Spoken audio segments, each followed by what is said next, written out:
tell you, the news from Dion Dawkins this week and hearing him say or reading his statement and all he went through with COVID, it was impactful.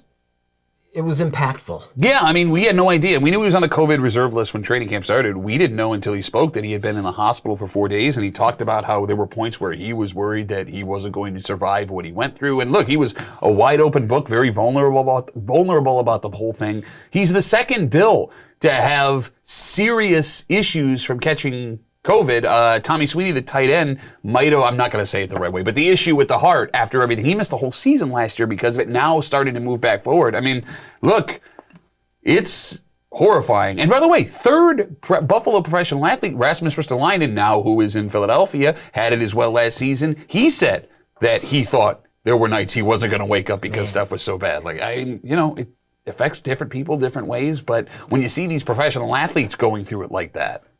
Well, I thought it was interesting that you mentioned that too. He said he is a professional athlete and he can't imagine what it would be like for somebody who is not as healthy as he is, somebody who doesn't work out as much as he was. Remember, he was going through the whole off-season workouts and then regular season workout, preseason workouts, going through with what COVID did to him.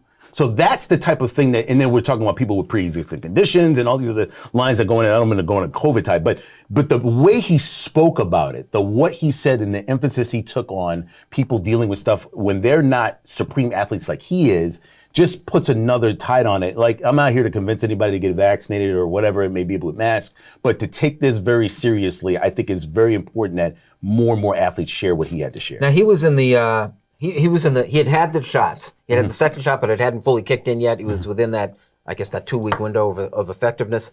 It's not inconceivable. You look at the story that he told, that if he had not been vaccinated at all, he might have died. I mean, look, it's all possible. Again, I don't even try and pretend to understand all the science behind this stuff, but I do find it very interesting now that you have a guy sharing that in Dion Dawkins, right? And again, unbelievable story. And then the side-by-side with everything that's gone on with Cole Beasley in the offseason, right? Who said he's not going to get the vaccine for anything and isn't, okay, fine.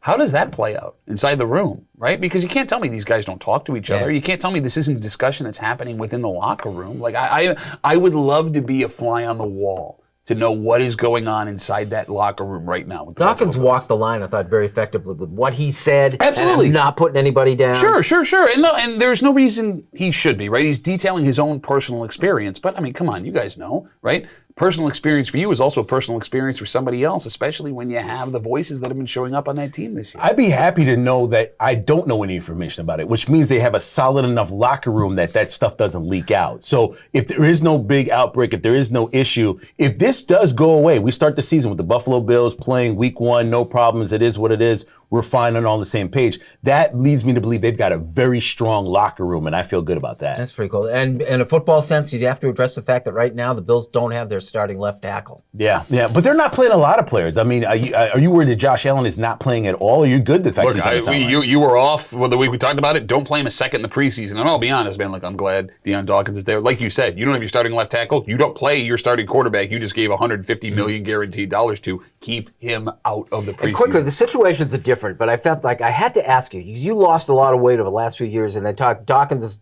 15 pounds. Do you feel weaker when you're lighter? Yeah. And granted, this is a totally different thing because you intended to lose the weight. Sure, absolutely. Just go in boxing, for example, right? Like, I fought in high school at around 260, 270 pounds, and I fought this last fight at 189. And yeah, you lose. I mean, I know it's a difference of 20-something years, but yeah, I don't throw as hard as I used to, and I don't move people the way that I used to. And even playing hockey, I don't, when somebody gets a hold of me, it don't feel the way it used to. Anything to add? No, other than the fact that, the Bills are looking good defensively. Look at all the different changes that they made. So I'm looking forward to the start of the season. I do want to see preseason games, but I'd like to see one of the, you don't think maybe last preseason game? No, that's the one you don't do it, because if something were to happen horrifically, you're a week away from opening day. If you're going to play him, you do it on Saturday against the Chicago Bears. But no, don't, because you don't have your starting left tackle. Don't you even think about doing this. Don't do it. And now you're only playing 3.